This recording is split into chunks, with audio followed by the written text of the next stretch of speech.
शहर की सुबह अभी पूरी तरह जागी भी नहीं थी कि घर में बर्तनों के टकराने और सावित्री जी की ऊंची आवाज ने सन्नाटा चीर दिया। पूजा, जो रात को आरव को सुलाते सुलाते खुद देर से सोई थी, झटके से उठी। उसने जल्दी से पल्ला सिर पर रखा और रसोई की ओर भागी। वहां सावित्री जी पहले से ही खड़ी थी, हाथ में चाय का खाली कप लिए। महारानी साहिबा जाग गई? सूरज सिर पर आ गया है और यहाँ चूल्हा तक नहीं जला।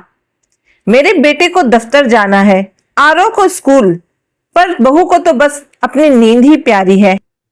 पूजा ने बिना कोई पलटवार किए पतीला चढ़ाया। माफ करना माँ जी, रात आरव को थोड़ा बुखार था, इसलिए। बहाने, बस बहाने बनवाना सीख लो। सावित्री ने बीच में ही बात काट दी। तभी रीना अपने कमरे से अंगड़ाई लेती हुई निकली। उसकी शादी को 5 साल हो चुके थे, लेकिन उसका आधा वक्त मायके में ही बीतता था। उसने चाय की चुस्की ली और मुंह सिकोड़ लिया। भाभी, ये चाय है या शरबत? इतनी चीनी? आपको पता है ना, माँ जी को शुगर का खतरा है, फिर भी आप अपनी मनमर्जी करती हैं। पूजा की आंखों में पानी भर आया। रीना, मैंने उतनी ही चीनी डाली है जितनी रोज डालती हूं। सावित्री ने तुरंत तंज कसा। देख रीना, अब ये तुझे भी सिखाएगी। इसके मायके में शायद ऐसे ही बेस्वाद खाना बनता होगा। पूजा ने अपना सिर झुका लिया। वह जानती थी कि अगर वह एक शब्द भी बोलेगी तो बात और बिगड़ेगी। पूजा ने आरव का टिफिन तैयार किया, लेकिन तभी रीना किचन में कदम रखा। अरे भाभी, आरव को पराठे दे रही हो? मेरी सहेली तो अपने बच्चों को ओट्स देती है। आपको क्या, आपको तो बस काम निपटाना है। रीना के इस भड़काने वाले लहजे ने सावित्री जी को और बल दिया। पूजा की आंखों में आंसू थे, पर वह चुप रही। आरव कोने में खड़ा अपनी मां को देख रहा था। उसका बचपन इन तानों के शोर में कहीं दब गया था। उसने मां का पल्ला पकड़ा। मम्मी, टिफिन नहीं चाहिए, मुझे भूख नहीं है। पूजा ने उसे गले लगा लिया, पर सावित्री की आवाज फिर गूंजी। लो, अब बच्चे को भी हमारे खिलाफ भड़का रही है। पूजा को एहसास होने लगा था कि इस घर की रसोई सिर्फ खाना बनाने की जगह नहीं, बल्कि उसके आत्मसम्मान को रोज कूटने वाली उखली बन चुकी है। शाम को रवि दफ्तर से थका हारा घर लौटा। पूजा ने उम्मीद की थी कि आज रवि उससे दिन भर का हाल पूछेगा, लेकिन मंजर पुराना ही था। सावित्री ने मोर्चा संभाल लिया। देख रवि, तेरी पत्नी मनमानी होती जा रही है। घर में मेरा कोई मान ही नहीं रहा। रवि ने सच जानने की कोशिश भी नहीं की। उसने पूजा की ओर मुड़कर कहा, पूजा, माँ जो कहती है चुपचाप मान लिया करो। तुम हमेशा घर में कलेश क्यों करती हो? पूजा हतप्रभ रह गई। जिस पति को उसने अपना ढाल समझा था, वह खुद एक तलवार बन गया था। रवि का अपनी मां के प्रति अंधा झुकाव और कमजोर व्यक्तित्व पूजा के आत्मसम्मान को धीरे धीरे छन्नी कर रहा था। सुबह की पहली किरण के साथ ही सावित्री की आवाज घर में गूंजने लगती। पूजा, चाय में अदरक कम है, तुझे कितनी बार सिखाना पड़ेगा? पूजा चुपचाप ताना सह लेती। वह जानती थी कि अदरक कम नहीं था, बस सावित्री का नियंत्रण जताने का यह एक तरीका था। रसोई में मचे घमासान के बाद घर की हवा में एक अजीब सी भारीपन घुल गई थी। पूजा कांपते हाथों से चाय की ट्रे उठाई। स्टील की केतली से निकलती भाप उसके चेहरे को झुलसा रही थी, लेकिन उसे अपने भीतर की उस जलन का ज्यादा एहसास था जो सावित्री और रीना की बातों ने पैदा की थी। हॉल में पहुंचते ही उसने देखा कि रवि अपने कमरे से बाहर निकल रहा था। सफेद बनियान और पैजामे में बिखरे बाल और नींद से भरी आंखों के साथ वह सीधा सोफे पर जा धंसा। रवि, जो दफ्तर में तो शायद 100 लोगों को निर्देश देता होगा, लेकिन इस घर की दहलीज लांघते ही उसकी रीढ़ की हड्डी जैसे गायब हो जाती थी। पूजा, मेरी काली वाली फाइल कहाँ है? कल रात यही मेज पर रखी थी। रवि ने बिना पूजा की ओर देखे झल्लाते हुए कहा। पूजा ने धीरे से मेज पर चाय का कप रखा। रवि, वो फाइल मैंने दराज में रख दी थी ताकि आरो उस पर रंग ना चला दे। मैंने आपको रात को बताया भी था। इससे पहले कि रवि कुछ कहता, सावित्री अपनी कुर्सी से उठी और नाटकीय अंदाज में अपना सिर पकड़ लिया। देख रवि देख, अब ये तुझे बताएगी कि फाइल कहाँ रखनी है। ये तो जैसे इस घर की मालकिन बन बैठी है। रवि की आंखों में गुस्सा अचानक चमक उठा। उसने चाय का घूंट भरा और चेहरा सिकोड़ लिया। पूजा, ये क्या बकवास है? तुम्हें हर चीज में अपनी टांग अड़ानी जरूरी है? और ये चाय, इसमें चीनी डालना भूल गई हो या जानबूझकर मेरा मूड खराब करना चाहती हो? चाय के उस अपमान के बाद घर जैसे अचानक शांत हो गया था, लेकिन वो शांति सुकून वाली नहीं थी, घुटन वाली थी। पूजा ने बिना कुछ कहे आरो को तैयार किया, उसके बाल ठीक किए, टिफिन पकड़ाया और हल्की सी मुस्कान बनाकर कहा, अच्छे से पढ़ना बेटा और जल्दी आना। आरो ने उसकी आंखों में झांककर पूछा, मम्मी आप ठीक हो ना? पूजा ने सिर हिला दिया। हाँ बिल्कुल ठीक हूं। लेकिन जैसे ही स्कूल बस मुड़ी, उसकी वो झूठी मुस्कान भी उसके साथ चली गई। घर के अंदर अब सिर्फ खामोशी थी और दीवारों में गूंजती सुबह की कड़वी बातें। पूजा धीरे धीरे अपने कमरे में गई। उसने अलमारी खोली। कपड़े के ढेर को एक तरफ करते हुए उसने सोचा, आज सब ठीक से साफ कर देती हूँ, शायद मन भी हल्का हो जाए। वो एक एक कपड़ा निकालकर तह करने लगी। फिर उसकी नजर अलमारी के सबसे नीचे वाली दराज पर गई, वही दराज जिसे उसने सालों से खोला भी नहीं था। उसने हल्के से उसे खींचा। दराज से हल्की सी धूल उड़ी। अंदर एक पुरानी फाइल रखी थी जो पीली पड़ चुकी थी, किनारे मुड़े हुए थे। पूजा के हाथ अपने आप उस फाइल की तरफ बढ़ गए। जैसे ही उसने उसे खोला, कुछ कागज फिसलकर उसकी गोद में आ गिरे। डिग्रियां, सर्टिफिकेट्स और मेडल की फोटो। उसकी उंगलियां कांप गई। उसने पहला सर्टिफिकेट उठाया।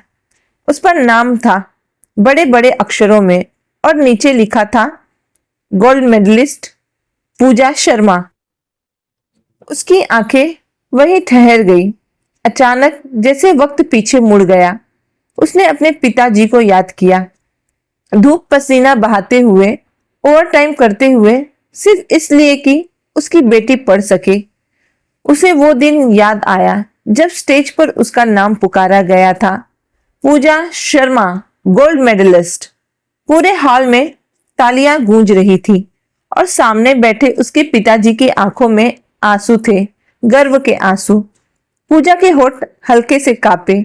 उसने धीरे से खुद से कहा, मैं इतनी आगे थी कभी। फिर उसकी नजर बाकी सर्टिफिकेट्स पर गई। हर एक कागज उसकी मेहनत की कहानी था, लेकिन आज वही कागज धूल में दबे हुए थे। एक कोने में जैसे कोई बेकार रद्दी हो। उसकी आंखों से एक आंसू गिरा सीधे उस सर्टिफिकेट पर। शादी के बाद जैसे सब खत्म हो गया। उसने फुसफुसा कर कहा, मेरी पढ़ाई, मेरी पहचान, सब। वो फाइल को सीने से लगाकर कुछ पल के लिए बैठ गई। कमरे में सन्नाटा था, लेकिन उसके अंदर यादों का तूफान चल रहा था। एक तरफ उसके पिताजी का विश्वास, दूसरी तरफ उसका आज, जहां उसे नमक तक के लिए जवाब देना पड़ता है। उसने धीरे से अपने आंसू पोंछे और आईने की तरफ देखा। क्या सच में मैं वही पूजा हूं जो कभी गोल्ड मेडलिस्ट थी? आईने में खड़ी औरत चुप थी। पूजा अभी भी फाइल को सीने से लगाए बैठी थी, आंखों में पुराने दिनों की नमी और मन में उठती नई चिंगारी। तभी अचानक उस सन्नाटे को चीरती हुई एक तीखी आवाज रसोई से आई। अरे ओ बहू, क्या आज दोपहर का खाना नहीं मिलेगा क्या? या आज भूखे मारने का इरादा है? ये सावित्री की आवाज थी। वही ताना, वही हुक्म देने का आवाज। पूजा जैसे एकदम से वर्तमान में लौट आई। उसने फाइल को धीरे से बंद कर दिया। उंगलियां अभी भी उन सर्टिफिकेट्स को छोड़ना नहीं चाह रही थी, लेकिन आदत के मुताबिक उसने उसे फिर से उसी दराज में रख दिया। बस फर्क इतना था कि इस बार उसने दराज बंद करते वक्त एक लंबी सी सांस ली।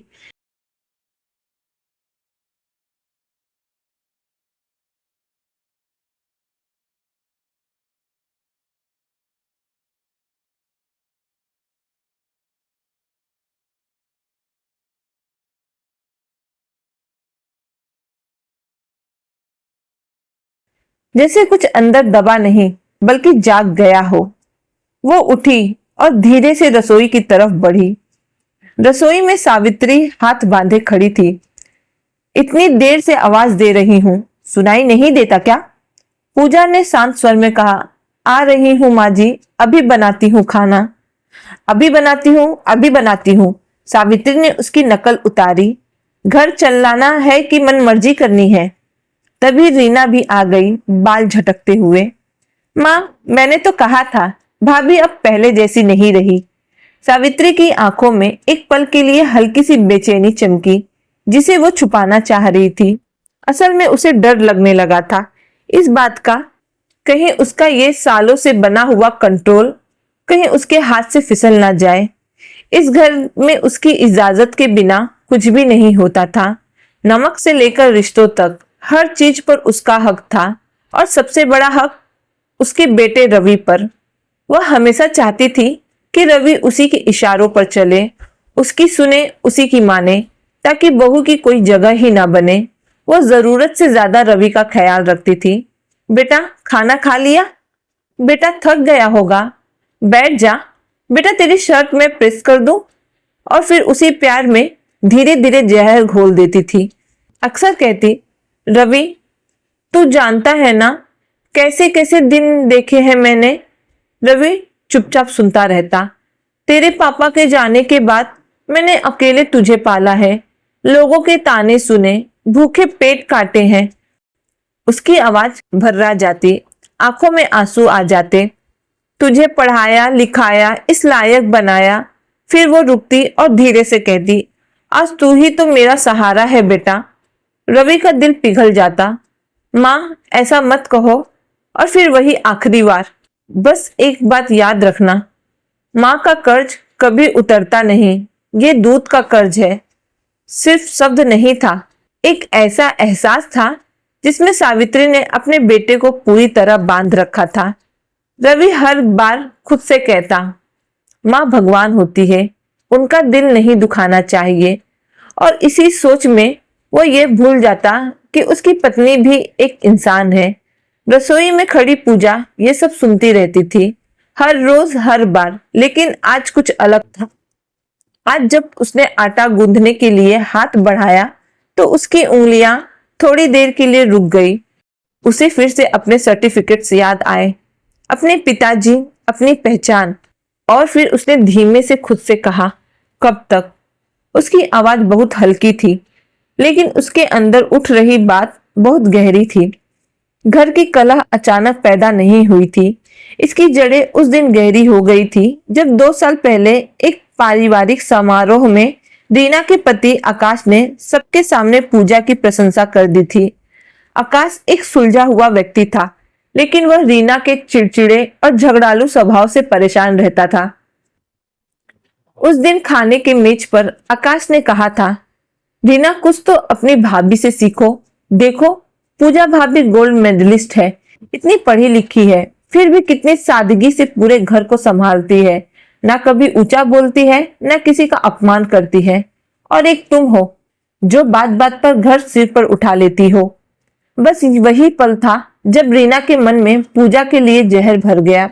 उसे पूजा की सुंदरता, उसकी डिग्री और उसकी शांति से नफरत हो गई। उसे लगा कि पूजा की मौजूदगी उसे कमतर दिखा रही है। घर की कलह अब रसोई से निकलकर पूजा की बुनियादी जरूरतों तक पहुंच चुकी थी। महीने का आखिरी हफ्ता था। आरव के जूते फट चुके थे। पूजा ने बहुत हिम्मत जुटाकर शाम को रवि से बात की। रवि, आरव के जूते पूरी तरह घिस गए हैं और उसे नई दिलवाने होंगे, और घर के राशन के लिए भी थोड़े पैसे की कमी पड़ रही है। पूजा ने संकोच करते हुए कहा। रवि ने चिढ़कर अपनी जेब से बटुआ निकाला और मेज पर केवल 500 रुपए पटक दिए। इतने ही हैं, हिसाब से खर्च करना सीखो पूजा।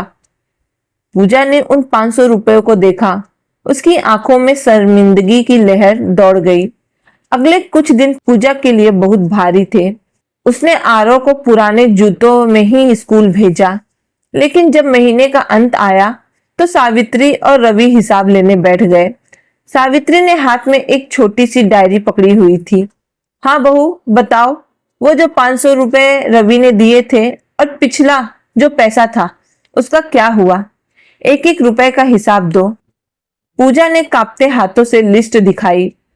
उस पर पूजा को अपने आप पर और अपनी शिक्षा पर घोर शर्म महसूस हुई। एक गोल्ड मेडलिस्ट स्त्री जो कभी बड़े बड़े सेमिनार में भाषण देती थी और 2 कौड़ी के राशन के लिए कटघरे में खड़ी थी। उसी क्षण उसने तय कर लिया कि वह अपनी डिग्रियों को गलने नहीं देगी।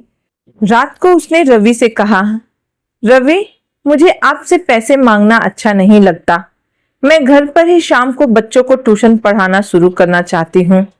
मेरी पढ़ाई बेकार जा रही है। इससे घर की तंगी भी दूर होगी और मुझे किसी के आगे हाथ नहीं फैलाना पड़ेगा। रात को पूजा ने रवि से साफ कह दिया, रवि, मुझे आपसे हर एक छोटी चीज के लिए पैसे मांगना और फिर ये जिल्लत सहना मंजूर नहीं है। मैंने तय किया है कि मैं घर पर ही मोहल्ले के बच्चों को ट्यूशन पढ़ाना शुरू करूंगी। इससे मेरा हुनर भी काम आएगा और मुझे अपनी और आरव की जरूरतों के लिए आपके आगे हाथ नहीं फैलाना पड़ेगा। रवि ने यह बात सावित्री को बताई तो घर में भूचाल आ गया। सावित्री चिल्लाई, क्या कहा? ट्यूशन पढ़ाएगी? मेरी बहू गली मोहल्ले के बच्चों को बुलाकर पैसे बटोरेगी? लोग क्या कहेंगे कि सावित्री का बेटा इतना निकम्मा है कि अपनी बीबी को पाल नहीं सकता। रीना ने ठहाका मारते हुए ताना दिया, अरे भाई, लोग बातें करेंगे कि आप अपनी पत्नी को भरपेट खाना भी नहीं दे पा रहे हैं, जो इसे 4 पैसे के लिए ये सब करना पड़ रहा है। कितनी शर्म की बात है। पूजा ने पहली बार तेज आवाज में कहा, शर्म की बात? काम करना नहीं रीना, शर्म की बात यह है कि घर में एक बच्चे के जूते के लिए भी भीख मांगनी पड़ती है। रीना का अपना घर पूरी तरह बिखर चुका था। उसका पति आकाश उसे बार बार फोन करता, मैसेज करता कि वह अपनी आदतें सुधारे और वापस अपने घर आ जाए। वह चाहता था कि रीना अपनी माँ की छत्र छाया और साजिशों से बाहर निकलकर एक सामान्य गृहस्थी बसाए, लेकिन रीना का अहंकार उसे झुकने नहीं दे रहा था। वह आकाश का फोन उठाना तो दूर, उसका नाम सुनते ही चिढ़ जाती। एक शाम आकाश ने तंग आकर पूजा को फोन किया। उसे पता था कि इस घर में अगर कोई समझदार और सुलझा हुआ है तो वह सिर्फ पूजा है। भाभी नमस्ते, माफ करना आपको परेशान किया, पर रीना मेरा फोन नहीं उठा रही है। क्या आप उसे समझा सकती हैं? घर के बड़े भी अब सवाल उठा रहे हैं। उससे कहिए कि ससुराल में तालमेल बिठाना पड़ता है, हर बात पर मायके भागना ठीक नहीं। आकाश की आवाज में एक बेबसी थी। पूजा ने धीमे स्वर में कहा, मैं समझ सकती हूँ आकाश, मैं जरूर रीना से बात करूंगी। अगले दिन जब रीना हॉल में बैठी नाखून पेंट कर रही थी, पूजा उसके पास गई। रीना, कल आकाश का फोन आया था, वह बहुत परेशान है। देखो, ससुराल में थोड़ा झुकना पड़ता है। हर छोटी बात पर मायके आने से रिश्ते कमजोर होते हैं। तुम्हें वापस जाकर अपनी गृहस्थी संभालनी चाहिए। बस इतना सुनना था कि रीना उबल पड़ी। ओह, तो आप मुझे सिखाएंगी कि ससुराल में कैसे रहा जाता है? और आकाश ने आपको फोन क्यों किया? उसकी इतनी हिम्मत? सावित्री जी कमरे से बाहर निकल आई। क्या हुआ रीना, क्यों चिल्ला रही है? माँ देखो, भाभी क्या कह रही है कि आकाश ने इन्हें फोन किया था। मेरे पति को मुझसे ज्यादा भाभी की बातों पर भरोसा है। माँ, दाल में कुछ काला है। आखिर आकाश इन्हें ही फोन क्यों करता है? रीना ने जहर उगलना शुरू किया। सावित्री ने भी पूजा को तिरस्कार से देखा। हाँ बहू, बात तो सोचने वाली है। जमाई राजा तुझे फोन क्यों कर रहे हैं? पूजा के पैरों तले जमीन खिसक गई। माँ जी, ये आप क्या कह रही हैं? वो आपके दामाद हैं और मेरे भाई जैसे। उन्होंने बस रीना को समझाने के लिए कहा था। भाई जैसे कहने की बात है ये सब, रीना ने हाथ नचाते हुए कहा। माँ, मुझे तो पहले से शक था, तभी तो आकाश हमेशा इसकी तारीफ करता रहता है। जरूर इनके बीच कुछ खिचड़ी पक रही है। शाम को जब रवि घर आया तो रीना और सावित्री ने उसे घेर लिया। उन्होंने आकाश की कॉल को एक प्रेम प्रसंग की तरह पेश किया। रवि, जो पहले से ही असुरक्षित महसूस करता था, अब अपनी पत्नी को नफरत भरी नजरों से देखने लगा। अब घर का माहौल पूरी तरह बदल चुका था। पूजा अगर खिड़की के पास खड़ी होकर ठंडी हवा का आनंद लेती तो रवि को लगता वो किसी का इंतजार कर रही है। अगर वह रसोई में काम करते हुए कोई पुराना गाना गुनगुनाती तो रवि का चेहरा गुस्से से लाल हो जाता। एक दिन पूजा आरव के साथ खेल रही थी और खिलखिलाकर हंस पड़ी। रवि कमरे से बाहर निकला और चिल्लाया, इतनी हंसी कहां से आ रही है? किसके ख्याल में इतनी खुश हो रही हो? या फिर आकाश का मैसेज आया है? पूजा ने महसूस किया कि अब वह सिर्फ एक दासी नहीं बल्कि एक कैदी बन चुकी थी। रीना की कुंठा ने पूजा के चरित्र पर ऐसा दाग लगाने की कोशिश की थी जिसे धोना नामुमकिन था। आरव अब अपने पिता की आवाज सुनकर अपने कमरे में छुप जाता था। घर में अब संगीत की जगह सिर्फ शक की सरसराहट थी। पूजा ने उस रात खिड़की से बाहर देखते हुए आसमान के तारों से कहा, जिस घर में हंसी पर पहरा लग जाए और गुनगुनाने पर तोहमत लग जाए, वहां सांस लेना भी पाप है। पूजा की हंसी उसके होठों पर ही जम गई। रवि, मैं अपने बेटे के साथ हंस रही थी, क्या अब मैं हंस भी नहीं सकती? दोपहर का वक्त था। सूरज की तपिश घर के भीतर तक महसूस हो रही थी। तभी अचानक घंटी बजी। सावित्री जी ने दरवाजा खोला तो सामने आकाश, रीना का पति, खड़ा था। उसके चेहरे पर थकान और एक अजीब सी बेबसी थी। वह अंदर आया और सोफे पर बैठ गया। सावित्री जी ने बनावटी मुस्कान के साथ पूछा, अरे जमाई राजा, आप अचानक, सब ठीक तो है? आकाश ने गंभीर स्वर में कहा, माँ जी, अब कुछ भी ठीक नहीं है। रीना को यहाँ आए महीनों बीत गए।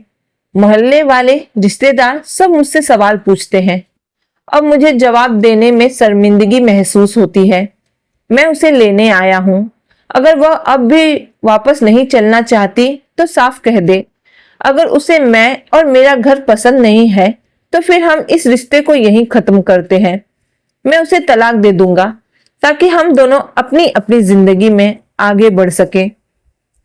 रीना कमरे के भीतर छिपी यह सब सुन रही थी, लेकिन उसका अहंकार उसे बाहर आने नहीं दे रहा था। आकाश इंतजार करता रहा, पर जब कोई जवाब नहीं मिला तो वह भारी मन से खड़ा हुआ। ठीक है माँ जी, मेरा संदेश रीना तक पहुंचा दीजिएगा।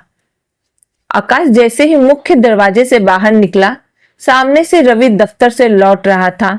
दोनों की आंखें मिली। रवि कुछ पूछना चाहता था, लेकिन आकाश ने बिना कोई शब्द कहे अपनी बाइक स्टार्ट की और वहां से चला गया। रवि हक्का बक्का रह गया। उसके मन में शक का जो बीज रीना और सावित्री ने बोया था, वह अब एक जहरीला पेड़ बन चुका था। उसे लगा कि आकाश यहाँ रीना से नहीं बल्कि पूजा से मिलने आया था। रवि घर के भीतर दाखिल हुआ। उसका चेहरा तमतमाया हुआ था, लेकिन उसका ध्यान सिर्फ एक ही बात पर था। उसने चिल्लाकर पूछा, आकाश यहाँ क्यों आया था? रीना, जो अपनी गृहस्थी टूटने के डर से अंदर ही अंदर बौखलाई हुई थी, उसने सारा गुस्सा पूजा पर उतारने का मौका ढूंढ लिया। उसने चीख कर कहा, मुझसे क्या पूछ रहे हो भाई? अपनी लाडली बीबी से पूछो, वह यहाँ क्यों आया था और क्या बातें हुई, ये सब वही जानती होगी। और सुनो, आकाश मुझे तलाक देने की बात कर रहा था। जरूर भाभी ने ही उसे भड़काया होगा। रवि का आपा खो गया। उसने पूजा को आवाज दी, पूजा बाहर आओ। पूजा जैसे ही बाहर आई, रवि ने उसे खरी खोटी सुनाना शुरू कर दिया। तुम्हारी इतनी हिम्मत, तुम मेरे घर में रहकर मेरी बहन का घर तोड़ रही हो, और वह यहां तुमसे मिलने की हिम्मत कैसे कर सकता है? पूजा ने अपनी गरिमा बनाए रखते हुए कहा, रवि आप होश में तो हो? वह यहाँ रीना को लेने आए थे। उन्होंने साफ कहा कि अगर रीना नहीं चली तो वह तलाक दे देंगे। इसमें मेरा क्या कसूर है? और आप मुझ पर शक करना बंद कीजिए, यह मेरे आत्मसम्मान के खिलाफ है। जैसे ही पूजा ने आत्मसम्मान शब्द कहा, रवि का अहंकार जाग उठा। उसने आव देखा न ताव, अपनी पूरी ताकत से पूजा को गाल पर एक जोरदार थप्पड़ जड़ दिया।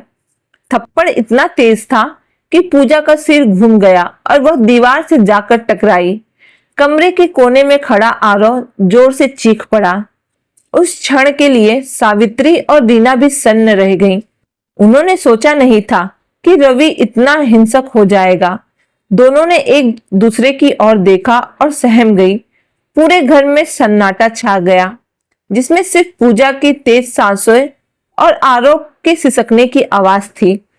पूजा ने अपना हाथ अपने लाल होते गाल पर रखा। उसकी आंखों में आंसू नहीं बल्कि एक अंतिम फैसला था।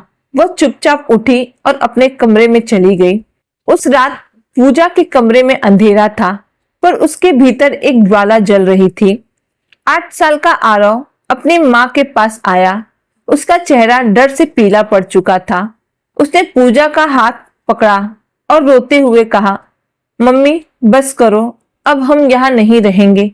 पापा बहुत गंदे हैं, मुझे डर लगता है। हम नानी के घर चले जाएंगे। प्लीज मम्मी चलो यहाँ से।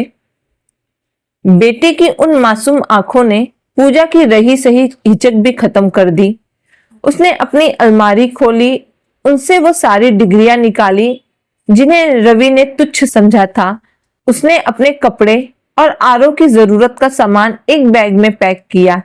उसके हाथ नहीं कांप रहे थे, बल्कि उनमें एक नई ताकत थी। अगली सुबह घर में हमेशा की तरह चहल पहल होनी चाहिए थी, पर आज चूल्हा ठंडा था। सावित्री और रीना हॉल में बैठी चाय का इंतजार कर रही थी। उन्हें लगा कि कल के थप्पड़ के बाद पूजा डर गई होगी और अब कायदे से रहेगी। सावित्री अपनी आदतों से मजबूर होकर पूजा के कमरे के दरवाजे के बाहर खड़ी होकर चिल्लाई, ओ महारानी, आज क्या दोपहर तक सोने का इरादा है? उठो और रसोई संभालो। एक थप्पड़ ही तो पड़ा है, कौन सा पहाड़ टूट पड़ा है? तभी कमरे का दरवाजा खुला। सावित्री के शब्द उसके गले में ही फंस गए। सामने पूजा खड़ी थी, तैयार, आंखों में काजल की जगह एक चमक और हाथ में आरव का हाथ।